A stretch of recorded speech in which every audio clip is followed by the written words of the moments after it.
la foi ferme et la foi efficace. L'importance d'avoir une base très solide parce que nous sommes dans un monde où il y a tout le temps la tempête.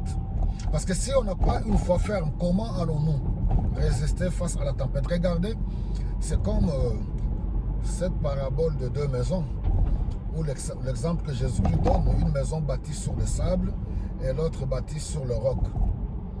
Vous allez voir qu'on est dans un monde où, en dehors même des tempêtes, mais aujourd'hui, il y a toutes sortes de courants de pensées.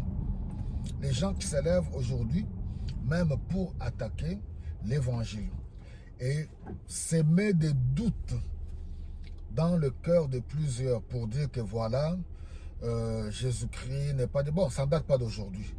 Alors maintenant, si vous n'avez pas une foi solide, si vous n'avez pas réellement rencontré le Seigneur Jésus-Christ et que vous ne connaissez pas la parole de Dieu et que votre foi n'est pas bâtie sur les Saintes Écritures et que vous n'êtes pas un vrai étudiant de la parole et que vous n'avez pas une relation avec Dieu.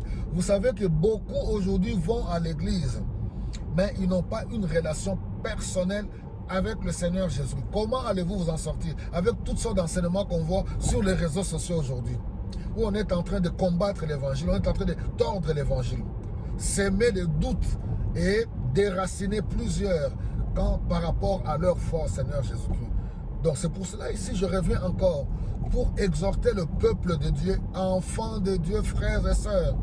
La vie chrétienne, ce n'est pas une vie des émotions, danse, voilà, un petit verset à gauche, à droite, voilà, vous me combattrez, voilà, vous n'arriverez pas à m'avoir, voilà, si Dieu est pour nous, qui sera contre nous? Non, c'est une relation vraie, réelle avec le Seigneur Jésus. C'est du vécu.